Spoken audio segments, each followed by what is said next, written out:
Really appreciate you taking some time out of the day to talk with us about Halo 4. Maybe you guys could kind of go in individually real quick on your kind of backgrounds in the gaming industry before signing on with 343. Sure. You want to start? So I've actually been in Microsoft Game Studios for I think about 13 years. I came up through the art side and actually spent a lot of time focused on racing games for a while, which is where a lot of my pedigree comes from. Also worked on games like Crackdown and Fable and all of that. So I came originally from the publishing side. I was the art director for MGS before I moved into an executive producer role and then joined 343 when it started in 2008. So I've been in games longer than I can remember. I think I started in '95 at EA Canada.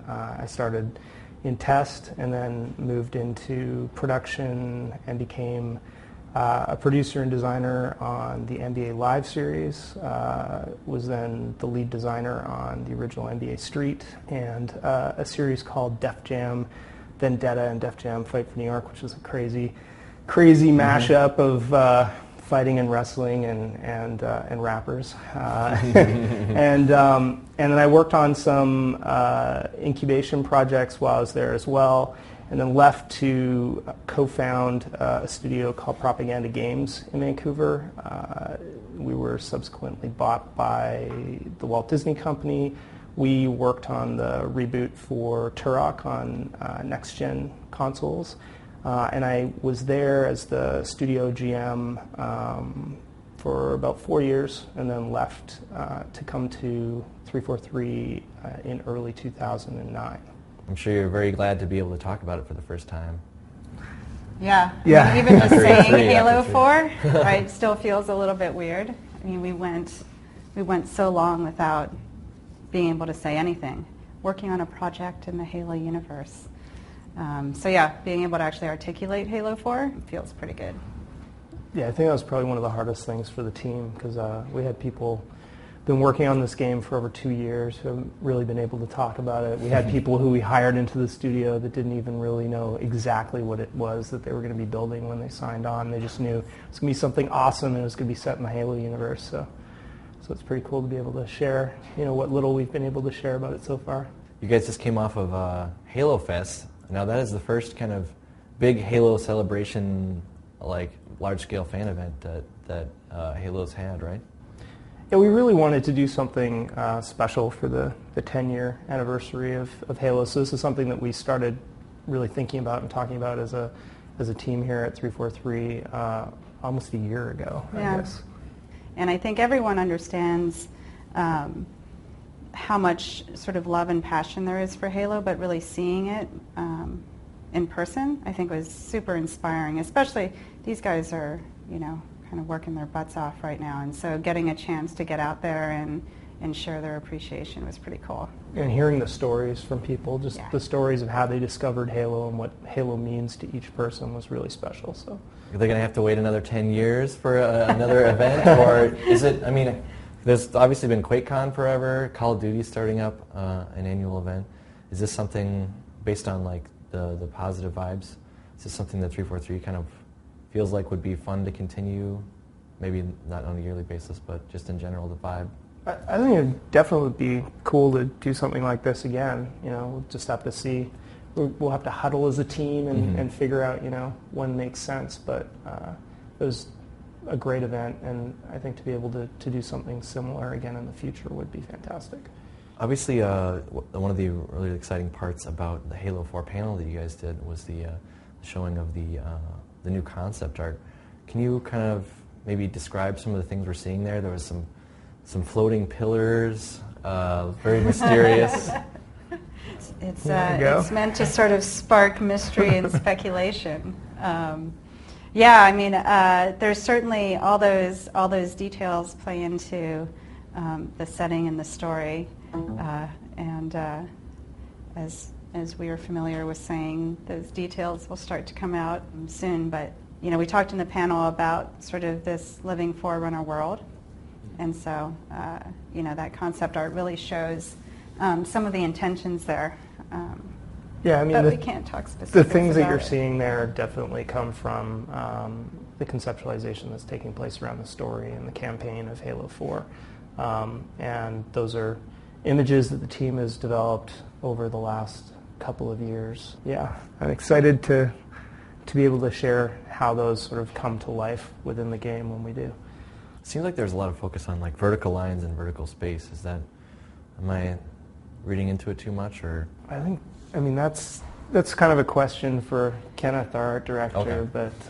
but there's been a definite focus amongst Kenneth and his team on really defining what the look and feel of Forerunner is, and sort of taking the legacy of the design language that has been established in the past in Halo and continuing to refine and deepen that as part of what we're doing for Halo 4.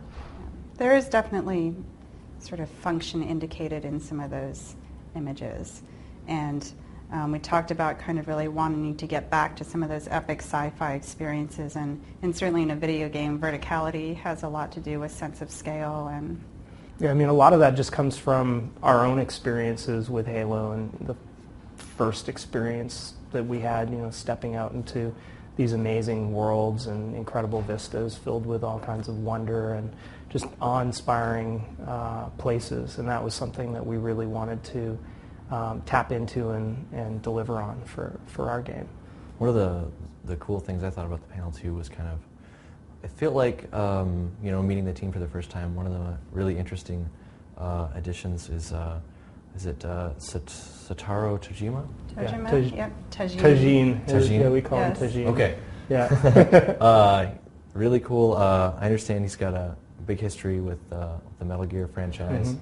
Mm-hmm. And obviously it's, when you're following Marty O'Donnell into in the franchise, that's some big shoes to fill. Can you talk more about kind of his role? Yeah, Tajin, he basically oversees the entire audio vision for the game, everything from the music to the sound design, and so he's come to Halo with a lot of ideas about where he wants to take things from an audio perspective, and he really thinks about the game experience as a whole and how audio supports everything within that experience. So, the emotional context of each situation, what is happening within the story, how it's affecting the characters and the player, and really trying to build a soundscape around that.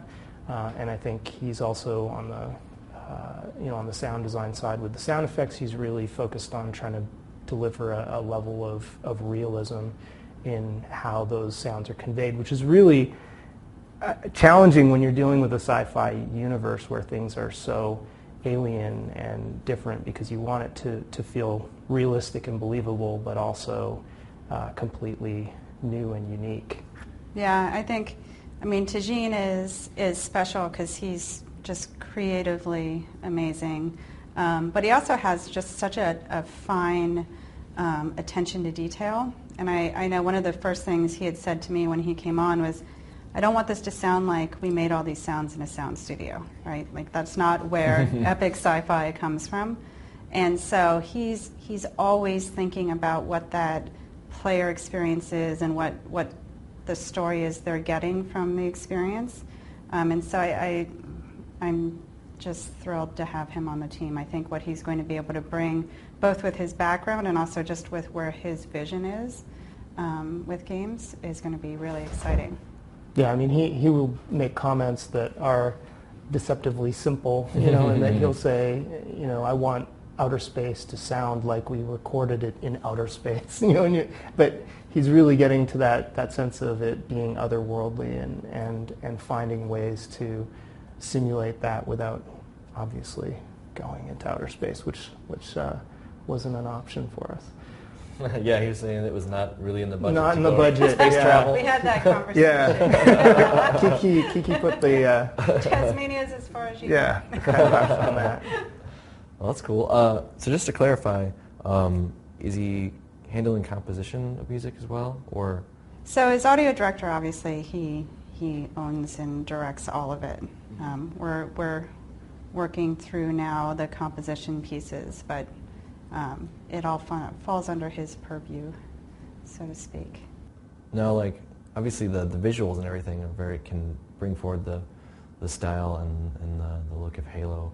Will the audio, will the music be able to will it carry over any of the classic Halo themes that fans have come to really love? And I think, there's a really important legacy there in Halo with the music, and so there is a lot in terms of the classic themes that fans have come to know and love and expect from Halo. And at the same time, we're really embarking on a new journey, and we're exploring new places that you've never seen in Halo before, and for that reason there are going to be new themes that are established that really tie into that experience, and that, I think, is the thing that I'm really excited about, is hearing, as we go through that exploration, which we're going through right now, hearing how those new ideas and new themes juxtaposed against those classic ones. And that's going to be, I think, a really fascinating journey that we go on as a team. Yeah, I mean, Tajin has a huge amount of respect for Marty and his music. As all of us do. Yeah, and so I don't think there's any desire from his part to say, oh, that's done, now we move forward. Yeah. He's definitely cares very much about bringing some of that forward. You spoke in the panel about kind of a more more of a focus on Master Chief as a character, kind of exploring more of what he's all about. How does that, I guess, translate? Because there's obviously a lot of just running and shooting things in Halo, and the story has always kind of been tricky to implement in a Halo game. Are there tactics you guys are kind of employing? Well, I mean, we really approach the story in layers or channels, or however you want to think of it, just in terms of, what is the most critical path thing that everybody needs to understand, just where am I going, what am I doing, and why, and then underneath that starting to layer in additional information on the narrative side to really support the experience and give those players who care deeply about the story the ability to explore further and learn more. And that's sort of the approach that we're taking to storytelling throughout the game. And for Chief specifically, it's been a really interesting exploration for us, because we know that we want to bring forward more of a sense of who is this character, who is this man, in a way that you have never really seen in the game specifically. I think there's a lot more development of Chief or John within the books and the comics even. And so for us it was really interesting to think about, well, how can we start to surface more of that in the game, but at the same time maintain that really precious balance between I'm the player, I'm playing this experience, I need to have a sense of ownership over what I'm doing, and at no point can the character be making decisions or voicing things that I disagree with, or there's sort of like this experiential break for the player in my mind. So it's finding that perfect marriage of the two, the character of John and the player who's playing him. Yeah, and so much of the story really comes through the environment design and the visual details and the audio details and really what you experience as a player. It doesn't necessarily need to be sort of overt and in your face and disruptive to what you're doing as a player. And so that's kind of what we think about is our main thread is the gameplay that you're experiencing, and then it's about how do we wrap story throughout that experience so you're gaining it as you go along. And understanding more through what your experience about what your character's going through and what you're seeing and hearing. Yeah, I think there can be a tendency to think about, when you say story in a game, people think about all cutscenes and voiceover and things like that. And those are really important tools, but more important is that sense of place within the environment and telling story on the backstage, as you're sort of walking through and experiencing it. And all the other tools that we have at our disposal, like the music and sound and things that just together, all of these different tools enrich the experience and give it greater narrative context. But then for the player who just wants to run, gun, shoot things, it never feels like it's an obstacle or a burden, and that's kind of our goal. One thing about the Master Chief character, it seems like it's maybe kind of a challenge, especially as you're trying to focus more on his character, is that he's a similar problem that maybe DC has had with like Superman, where he's just like he's super tough and he feels like he's almost invincible. Like how does that like influence the storytelling in this new trilogy, and is that something you've had? Has it been something you've had to like work with? Is it interesting to play with that aspect? I think it's interesting to think about the Master Chief and think about what would it mean for Chief to experience failure? What would it mean for Chief to have to deal with that? And it's something that he's definitely had to deal with in his past, but it's never really come forth within the games, and so that's a really interesting thought. I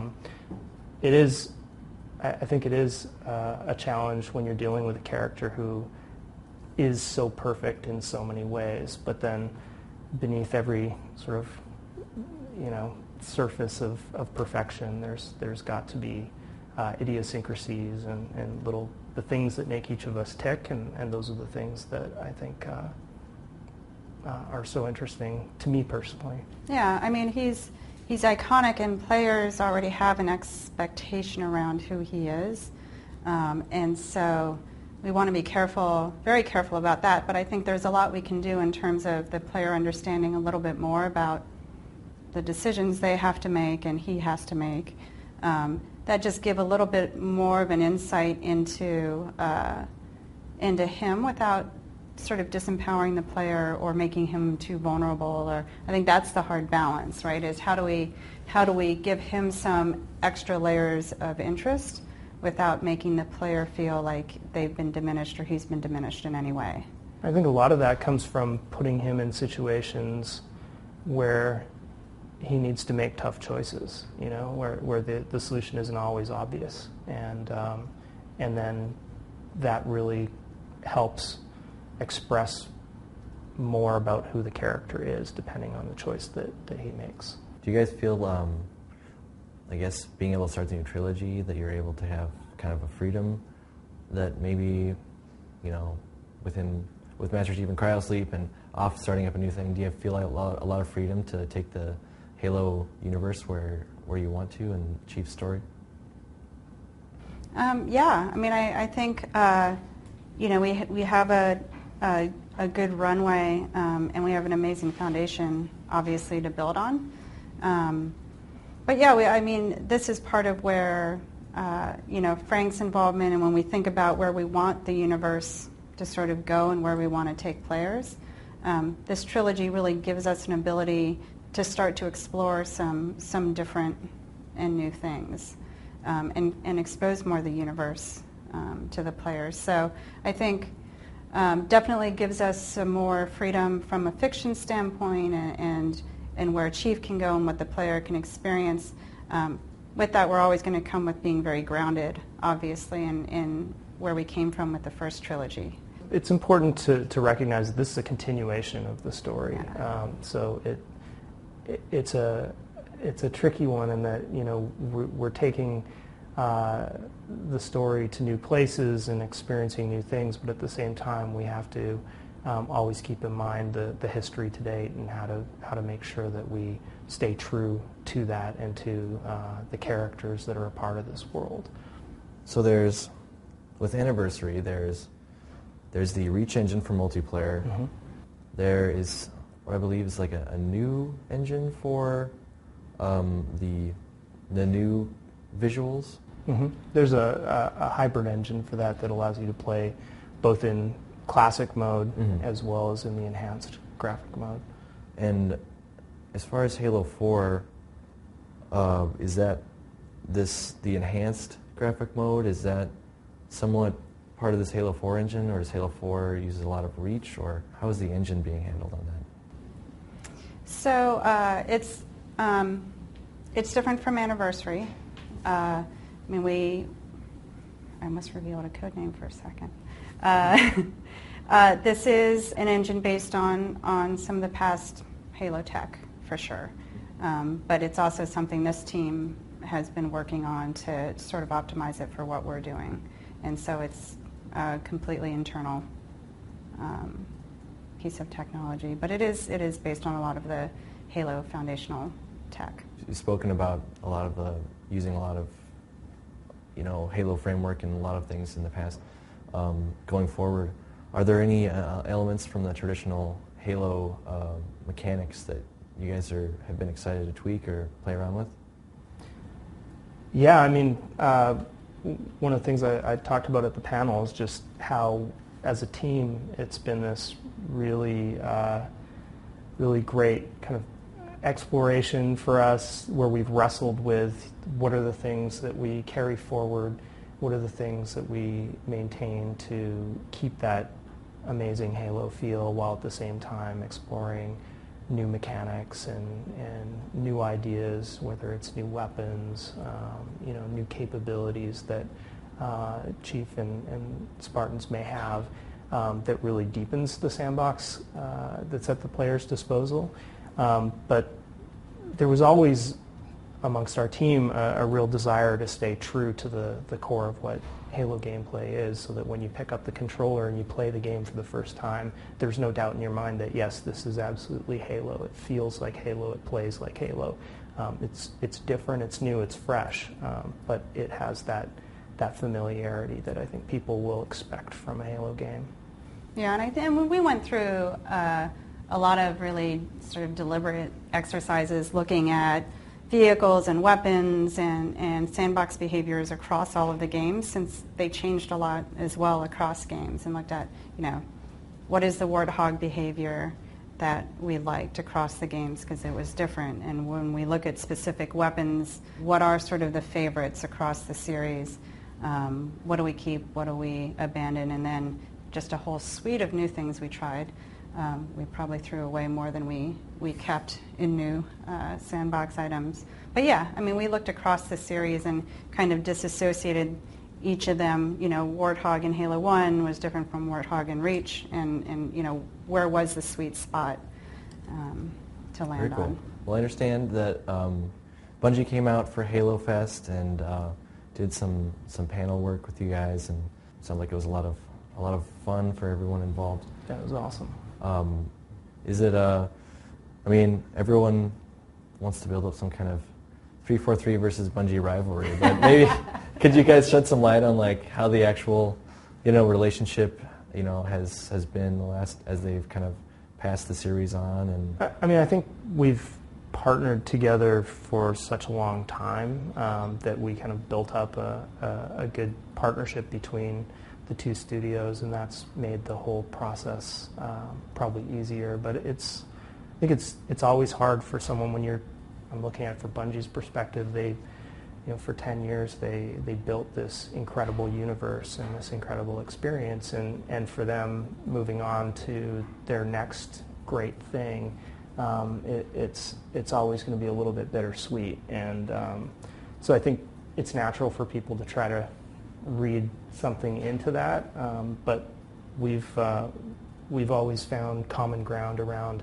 our love for the universe and our respect and devotion to the fans and the community around the universe. And for us at 343, so many of us came here to work on Halo based on a love for that universe, and so we have a tremendous amount of respect for Bungie as the creators of the original Halo. Yeah, and we're all part of the sort of Seattle game dev community as well, so there's good friends in both studios, and I think that piece will always be there. I think there'll always be, because we're game dev studios, healthy competition between studios, but that's good, right? We look at it as it helps make us better, and it allows mutual friends at the bar to snipe at each other. It's all in good fun. Yeah. Well, I really appreciate you guys taking the time to chat with us, and definitely excited to hear much more about Halo 4 in the future. We're very Awesome. excited to share more Yes. in the future. I think people think we're like, it's hard for us to keep the secrets, for sure. I think everyone's really excited to spill all the beans. So. Yeah, I mean, it's tough because, like, for you guys, it's been so long working on it, but for the fans, it's like it's so long before it comes out. Yeah. It must have been tough to kind of figure out where you wanted the official announce to kind of land. Yeah, and you know, someone was asking me at PAX about, you know, how do you keep things secret for so long? And I think for us and the team, you know, some secrets are worth keeping, right? We want people to be able to experience some things without having the knowledge that they're coming, and really kind of have that moment of excitement when they first go into the game. So some of those secrets are easy to keep, but some of them are a little harder.